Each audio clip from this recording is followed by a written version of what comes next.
Hey, I'm Dr. Wanda, and I'm seated with Isaac Agusu as always.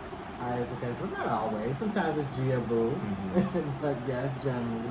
Okay, we wanted to do this video post my sort of announcement that I'm staying and the effort to purchase the shop that I'm going to be using to have a cyber cafe, right? Hmm. And so I wanted to talk a little bit about what shaped that decision and my next steps and hopes and practices that we hope it will like make this as much as it can be a easy transition. It's not easy because I'm leaving so much behind. Um, Primarily my home, my mom who's in my home. I have someone in the home caring for her, and then I have 6 cats. Now I know some people don't care about their pets, but it's not me. I actually do care about my pets, and so they're there, all being cared for. But at the end of the day, I'm much healthier and happier, and I'm thriving better, particularly Gia, too, in terms of being able to be out and active in the school that's here. So I had to make some decisions about returning back to the U.S. because the actual return date is like March 15th. And so I had to decide, am I going or not? And I decided I could stay if I had a purpose other than it's cool to do philanthropy and help people and all that. But at the end of the day, I know me. I need to get up, go to a job, or go, have something to look forward to that's just my own space, and be productive in that. And so I came up with the idea of buying a shop and merging two things I really care about, which is technology and wellness, as well as having a neutral place to do some of the workshops and activities I do with the kids. But then also, when people are coming to visit from the U.S. and they say, "Oh, doctor, I would love to meet you," having a spot that we can gather and enjoy Yeah. and really vibe that way. So that was a lot that had to do with it. What do you want to say about that? Yeah, your idea of kind of bringing some American flavor to this community is going to help a Yeah, lot. great. Yeah, yeah. Um, we had some few misunderstanding of what you want to do, how you want to do things here, because um, we have lived with these people for some time now, and we know what they are used to. And I was kind of, you trying to introduce this to this community is going to, uh, is not really going to work because they are not used to such things. But you kind of brought drop, I think, some of your ideas to me, and I realized, well, if they are not interested now, as time goes on, they will be interested. And and that was Isaac is being a gentleman about it. We actually had a big, huge fight about it. One, I really tried as much as possible to eliminate him from the whole thing, because when I was sharing with him about it, like he said, he's lived with his people his whole life. He has an idea of what they would be attracted to and not attracted to, and so he didn't feel like it could work. That goes completely against everything in my nature. When I want to do something, I don't like a lot of naysaying, negativity. I don't like people to talk against it. You can give me your ideas and give me wisdom and good insight, but then after that, like, I get the right to make a mistake. I get the right to test things and try things. And so, he's just so confident about his people, and it's like, no, you're not the, Ghana guru. Like, you're not, the God of Ghana. So you speaking for everybody. And what is wrong with singing? Once upon a time, we were talking on the telephone attached to the wall, and now we're walking around with our cell phones, literally in our hands. So and then that changed. It was just the cell phone, and then all of a sudden we was texting. Then it wasn't texting. Then we could take pictures. Then we couldn't take pictures. Next thing we know, now we're doing everything on the phone. Okay, Mhm. butt frying chicken. So we're not going to say about people and what they'll try and they're willing to open up to. Why don't we just have a vision and bring it to life? So yes, he has lightened on that. But let's say he's right. I don't care. I'm not actually doing the shop for them. And I keep trying to explain that to him. I'm saying, Isaac, I'm doing the shop for me. I need to get up and I want the alarm clock to go off. I want someplace to be by 9 o'clock. I want to engage with the community just in a very basic way. All I want to do, if you want a cool drink or a warm drink, I want tea, coffee, of course, Wonderland juice. If you want to sit at the little tables and you can, if you buy a drink, you can get Wi-Fi. We'll give you a code and it'll time out like they do at airports. This is not, rocket science here. But then also, I've donated tablets to 3 different schools, okay? And this time, I'm keeping my tablets in order to do lessons and instructive stuff with girls and guys that come there that I want to work with. I want to teach with my own technology for a change. Mm-hmm. Instead of donating to a school and finding out that the teacher left the school or they didn't invest in the modem or they couldn't really afford the data. I want to make sure that everything is in place, that when I want to run these lessons that help children move forward, because the reality is, it's more than pen and paper now. You have to be able to maneuver through this digital world. I want to be at the helm of teaching that. So, yeah, I want a cyber cafe. He also was against it because he thought I actually was leaving computers in there, right? Yeah, but the place for me wasn't that secured for us to leave valuables in the computers, printers, and maybe the modem.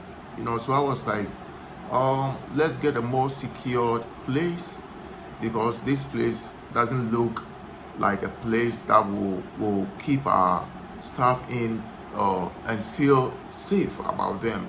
So that was one of my arguments with her. It's like, no. But see, he doesn't understand me, and he kept mentioning, well, it could be broken into, this, that, the other. Okay, first of all, Madonna's house is broken into. Somebody they're breaking into the Stars' home, so we know that things can be broken into. That's not new either. But I like compact, pack it up, lock it up, suitcase, roll off. I'm not trying to leave technology up in there. There are some things I will leave there. The carafe that hold the hot water for tea. Some of those things, my teas, most people don't break into a shop to steal tea bags. If they do, it'll be new to me. But even that's a simple cabinet that you place things in, you lock it, you go on. People want things that they can move, that they can sell rapidly. Technology takes no effort to move. So yeah, I would take that. But then at a certain point, I said, okay, I grew up in Detroit, inner city, moved to Chicago. These are gun clapping cities. These are cities where not only do you have home break-ins, people will shoot you at a gas station. They will carjack you. Like, I come from violence, and then I'm a drive-by survivor. So it's really, really irritating when you're in this peaceful nation that, with lots of poverty, but for the most part, you're talking petty crimes where, you get these people that just bum rush you because you have a new idea and tell you all these ominous things that's going to happen to you just because you picked this spot. I picked this spot because it's a 5-minute walk from my home. I don't need a trotro. I don't need a taxi. He can come. If I forget something, I can call him. He can come to me. Going home is easy. I'll still be in the community with the people and the children that I've been investing in. So I see it as safety and security for my own person and for my daughter. He got to telling me about all this other stuff, and I just didn't want to hear it. I said, listen, don't taint it before it even starts. I haven't even set the first chair down, and you're telling me everything that can go wrong. So we had a huge fight about it. What brought you into a better understanding? I'm just curious. Well, I got to the place, and I also had my ideas how we could protect the place. So since your concept is a very good idea, coming doing something of this sort in this community is going to change a whole lot of things. You have children coming around to learn how to use the laptop, the tablets. Mm-hmm. You see, at least they have been exposed to, you know, knowing how to use these technologies, which I don't think if we have any of the schools here That have it. yeah, so it's gonna be a very good thing for these children around, and adults too, those who don't have Wi-Fi and who struggle with their The data. their Yeah, data they can and all, come. they can come here. So it's gonna. So I was thinking, now we want to do this. How are we going to protect the place? Okay, see let's get started first, and then let's get there. Let's because there was a business there. There was a hair business there prior to, and so there wasn't 1,000 break-ins on this hair business, and she was leaving all kinds of product behind.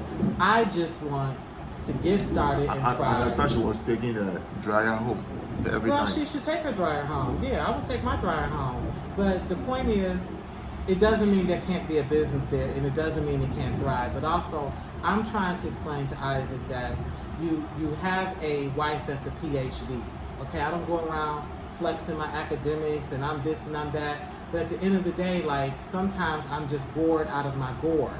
And also, he needs to work in a space where I'm not being, the naggy wife, and he's not being the nitpicky husband. You spend some time doing what you do.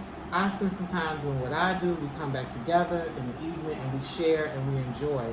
It'll take some tension, to me, relational tension away. I like to have a good cup of coffee and chat with a friend. Sometimes, he's got his head in his phone, and I tell him, "You're boring. You have me here. I'm by myself. Sometimes I get lonely. Sometimes I get bored. You know that I'm going to want to engage. I have 1,000 things running through my mind, and you're online." And so now when he can be online, I don't care what he does. I'm gonna go to my location, vibe with the people who want to vibe with me. That way, I'm also not being sort of a burden. That's how I feel sometimes, and I don't mean that in any mean way. I just mean that that's just how it's playing out. So it's gonna give me a space to just be completely myself too, and be joyously engaging in fresh thought and conversation with all sorts of people. Well, yeah, I think you're also going to learn a lot more about doing business in Ghana. Oh, I'm learning about doing business in Ghana. So I think that's also going to help a lot. Let's see. Like I said, this is a very good concept, and introducing something new, maybe challenging, but as time goes on. I don't see challenge. I only see change. People roll with the times. They actually are far more open than you can imagine, particularly the youth. They like new. They like different. And everybody's always looking for a place to just sort of kick back and relax and, have a light something to drink and eat. They can do that. Mm-hmm. So he's going to be there. He's going to definitely have Wonderland's juice. I hope to have one corner that's just all these various herbs and salves and various wellness products that I'm actually prepared to launch. That's Wonderlands, vaginal steams. All of these are things that I'm using here that have helped me improve my health. And so I want my own brand with that. I don't want to tell you things that's not tested. I'm around neem, so I'm working with the neem tree. I'm making my moringa oil, things for your hair, for your skin, things that are topical, things that help you detox. All the stuff that's helping me get better and better and better every day. So that's also part of what's in the store. So when people in the U.S. are asking me, saying, "Hey, I would like to have tea send me some stuff for my blood pressure, for diabetes." Mm-hmm. I want to have those things available. I don't want them sitting in my home. I would like them in the shop so I can just grab it, package it, go to the post office, and send it off. So that was the other thing I wasn't able to share with him initially. And then I was able to explain to him the store is more than just a cyber cafe. It's also giving me space where my stuff can be, and it's not in the way in this apartment. That's it? Yeah. So, what else you want to tell him? Well, for me, this is, honestly, this is very, I'm looking forward to see how I'm going to learn how to do new things in this field.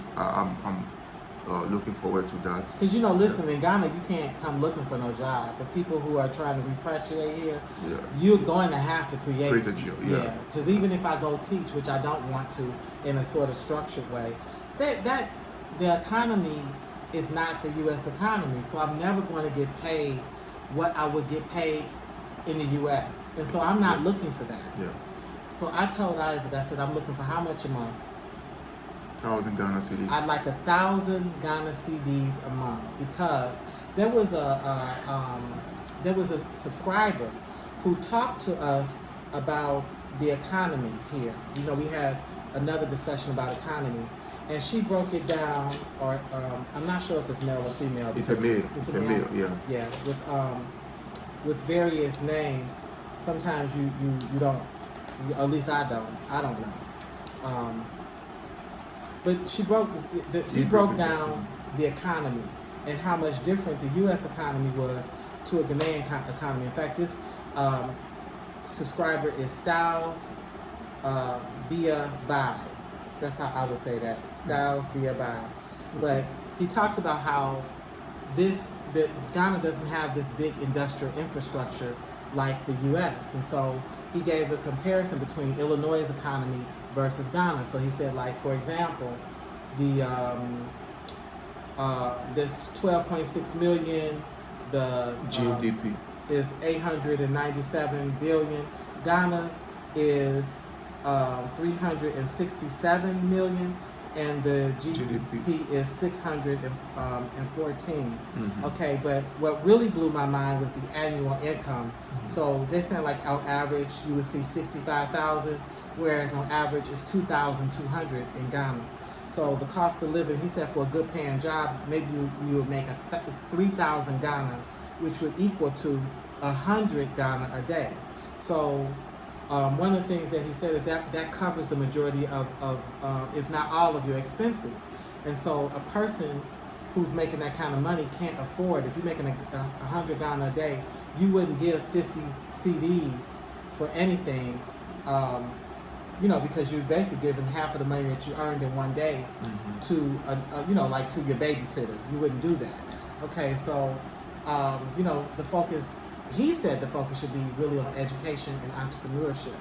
I tend to agree, although I would flip it and say, and the focus needs to be more on entrepreneurship, laced with a lot of education, because once you start these entrepreneurial things, you need to keep learning, and you need to. So when Isaac says, he wants to see what happens and how he grows, I understand that.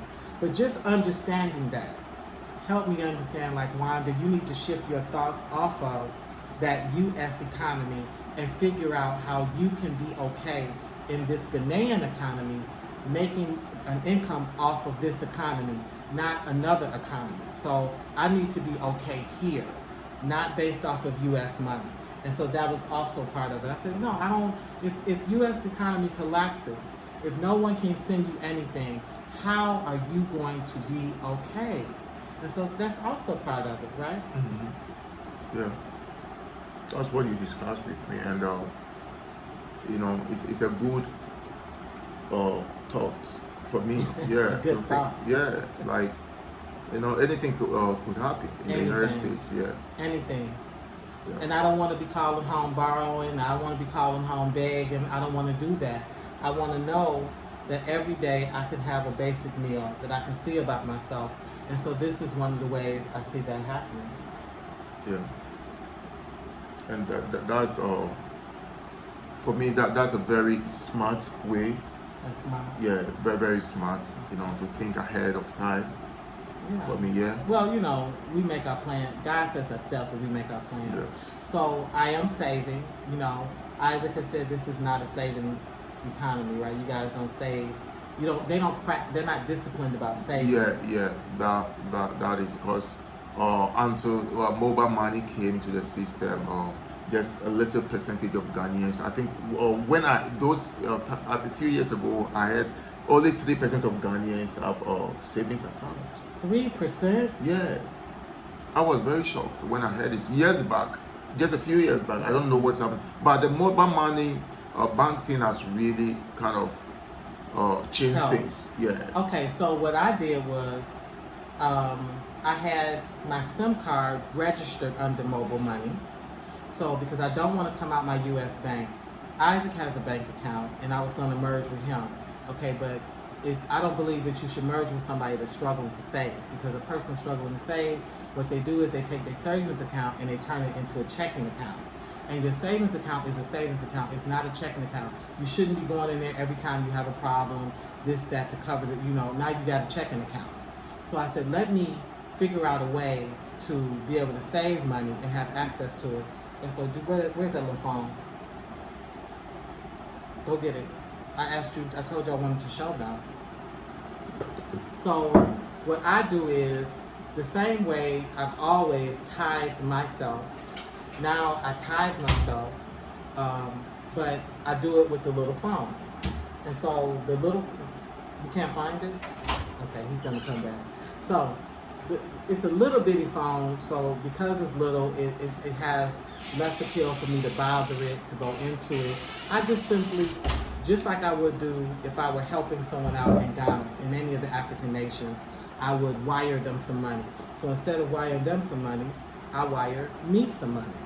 Okay, so I put it on this little phone. If I should need the money, then all I do is go to the kiosk here, and I could extract the money. So I don't need to go to an ATM. I don't have to worry about anybody following me or no. I just simply see the code, go have the money, or I can have Isaac do that for me. But I have been consistently saving onto my little phone that I put away. I don't even bother most times to even charge this phone. That's one. Then we have our bank. So you'll find these in Ghana where they take these tubes, and they're different sizes, different heights. And when we go out and come in, I put a CDs and change. Like, I'm pretty religious about it. He say he do it, but nonetheless, the fact of the matter is we do have an accessible emergency fund, and then we have the bigger emergency fund. And so all of this I'm working on, and these are just Ghana stuff. So I still have the little ways that I save with my own bank account, right, at home, the amount that gets transferred into my savings or any sort of little stocks I'm investing in. But then I also have this. So the goal is to live only off of what we make here. Yeah, only the money that I make in Ghana. Yeah. That's the goal. So that if I'm working for the university and I have an online class, that can become part of savings, so that we can have a bigger discussion about improving the shop, buying a piece of land, moving the shop, whatever we want to do, but not struggling to do it, but doing it with ease and grace, planning well. And these are things I'm trying to share with my husband and teach him, but I'm also just moving forward and doing it for myself, because the learning curve for saving and the type of discipline that has to be in you for saving, you have to really buckle down to do that, and you have to believe in that mindset. And so we're still growing in that. Yeah, that is true. I think you've with this discussion too, you've opened my mind to kind of have some ideas of this shop that you want to open. Like I said, as time goes on, a lot of things will be coming into our minds on how to do certain things and all those things. So I'm looking forward to that. Are you? Yeah. You're gonna be less mad at me? No. Why should I get mad at you? Because people resist. No. You see, they don't like change. They don't like new. You see, you should also expect, failure as well. Starting something new. It shouldn't be like we have an idea of what we want to do. We've planned everything. Failure. For me, they are all part of success. No, I agree with Mandela. I agree with Nelson Mandela's thought. You know what he said about it? He said, I never fail. Good. I either win or I learn. I never fail. That's so I think that's one. But should I have setbacks? there's always a way to suit up and boot up again. Like I expect to. First of all, any business you start at a loss because you had to spend money to start the business. That is true. Yeah. Okay? So I know this is not going to be easy peasy, but how powerful. I'm an American black woman here in this country, and I had the wherewithal to buy a little shop to start a cyber cafe. So for my people back at home, y'all know this is major, because I could not do this with this sort of simplicity in the U.S. I would be hit with permits and somebody would come in and look and tell me what has to be fixed before I can start, and other people would tell me they would look at my skin color and not want me in the area. Wow. It would just be so much potential headache around it, not to mention that the facility, so it was, the price was $400 US. So yes, it has its problems, but nothing that, with a little bit of saving and some love and some hard work. He has a cousin that's a carpenter. And I still want to renegotiate on the price because he does. Yeah, because I thought when we saw the landlord itself, issues that we encountered, I realized the guy didn't tell us the truth, the whole truth. There's a whole lot that we have to spend. He omitted some things, and what he omitted was, yes, he was selling the structure, but the landlady wanted him to remove the structure. Yeah. And so Isaac had to go and talk and explain and plead and negotiate because she was hurt about their personal relationship for me to be able to stay. Now that's been solved. So then it was, how much could I stay on the land for? So initially they had batted around 15 to 20 Ghana. Turns out she wants 50 Ghana, okay, which is $10 US, which is for 12 months is $120. Okay, it really works out to be $8 or so, but that bothers him. That doesn't bother me. It bothers him because he's saying that's a lot for this economy. Okay, that's fine. What I'm telling him is, let me anchor and build. I will. What you don't get in the wash, you most certainly will get in the rinse. I will rebound. I will make it. I will make my money back. And I believe sometimes you have to lose a little bit to win. Yeah. I either don't believe that. Isaac likes to barter you down to your underwear. Yeah, you see, I don't want somebody to kind of think that, oh well, she's an American, she has this money to pay. Yeah, So when I look at the structure, honestly, I was like, no, this structure shouldn't cost that much. That's not what he said. But I left it. Then we had this issue with the landlords, like, no, I don't want this structure to be there. It's also a different issue altogether that we need to